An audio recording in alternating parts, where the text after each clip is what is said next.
If you ask any successful person that had reached financial success early in life, they will probably tell you that setting up a budget and following it religiously truly is the core principle of true financial success. But the word budget seems to have gotten a bad rap and does seem like a really daunting task that discourages many people to even try it out. And if you do a simple Google search, you'll find hundreds and thousands of different ways to set up a budget.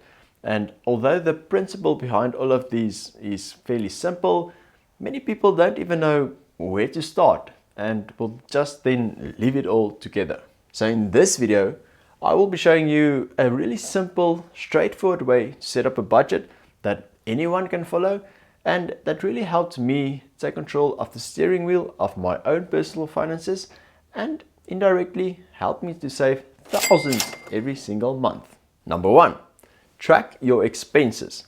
Now, most of the blogs and videos that you'll find will probably tell you that you need to try and spend a certain amount of your income on certain types of expenses. And although this is a great way to guide you into the right direction, it is not always a very realistic goal to start with. What I would rather recommend is you take out a Saturday morning, you set your app down in front of the computer, you open an Excel document, you log into all your bank accounts, and you start writing down every single expense and income for the past month into a simple income and expense worksheet. Make sure to go through your check account, credit card account, and savings account. Number 2, categorize your expenses.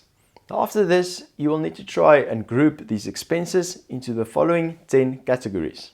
Number 1, housing.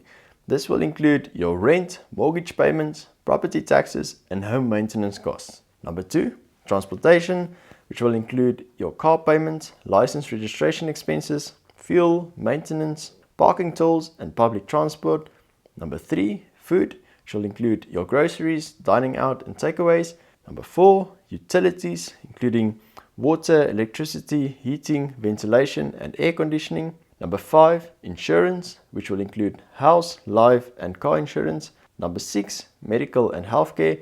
This can include medical insurance, primary care, specialty care, dental care, and prescription medication. Number 7, saving, investing, and debt repayments. This can include your emergency fund, short-term investments, long-term investments, and debt repayments. Number 8, communication, and can include things like your banking fees, cell phone, and internet bill. Number 9, personal spending, and this can include things like your lifestyle expenses, gym membership, grooming products, clothing, gifts, personal hygiene, and dry cleaning expenses. And number 10, recreation and entertainment, which can include things like concerts, game nights, vacations, movies, subscription services, and hobbies. Now, repeat this process for the previous 2 months as well, and calculate the average that you spend on each category for the full 3-month period. This will already provide you with a very valuable baseline to work from, as you are now able to see where exactly and in what proportion all your money is going towards. Now, from this data, you'll be able to set a very realistic budget for the following months. If you've reached this point, you are already far ahead of the average Joe, but this is not yet exactly where we want to be. The first step is to become aware of your spending habits and to evaluate your spending in retrospect so that you are able to see in which category you are overspending. A good outline to follow would be to try and get the amount that you spend on each category to align with the following.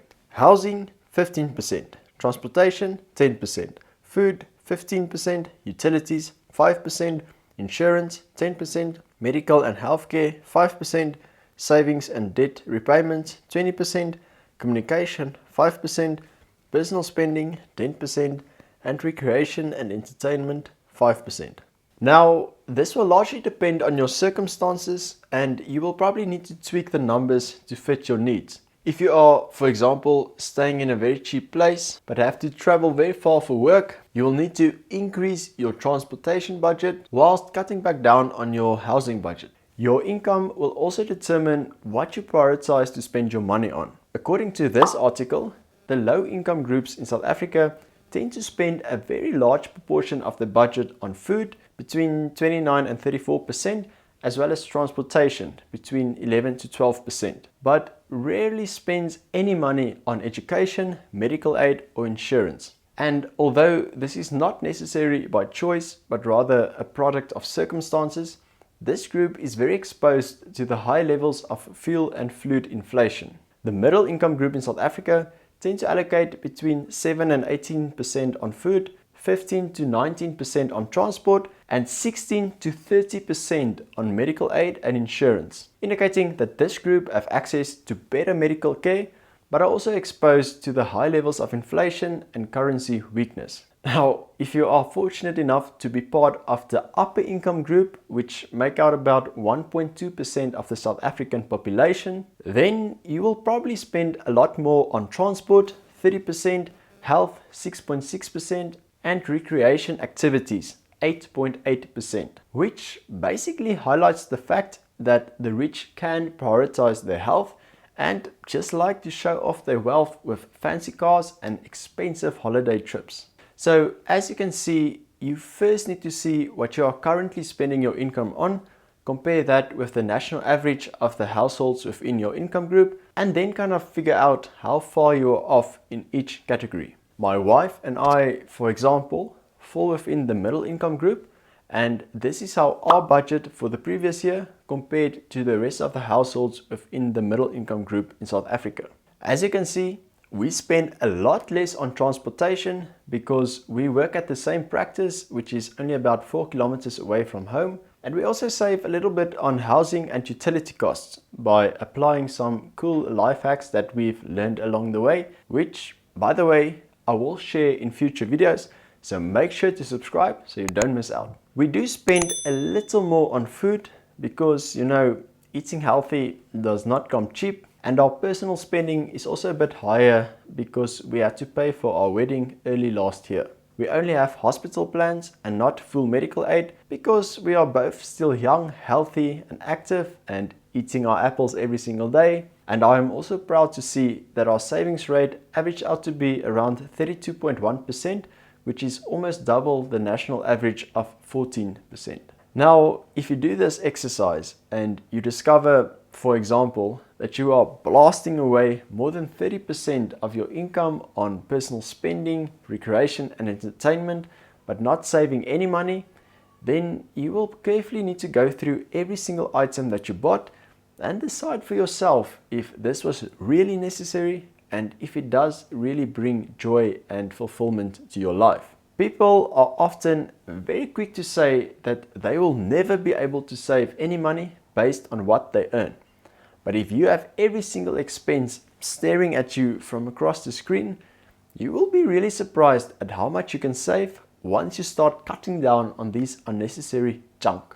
The ultimate aim will be to try and cut away as much as possible from your expenses and adding as much as possible to your savings and debt repayments, as this is the quickest and most effective route to true financial freedom and security. And to quote one of the giants in the personal finance world, a budget is telling your money where to go instead of wondering where it went. You need to gain control over your money or the lack of it will forever control you. So please make me and your mom proud by taking the first fundamental step towards your financial freedom by start to track your expenses and setting up your budget. And if you are done with this, please make sure to watch my financial goals for 2021 video to see what you need to do next in order to climb the ladder to true financial success this year. Now, apart from cutting out the unnecessary and obvious expenses, there are quite a few life hacks that I've learned on how you can save money on the big boys, namely housing, food, transport, insurance, and utilities. And I'll be making a separate video on each one of these in the future, which I will link down in the description once it is available. Thanks for watching, guys.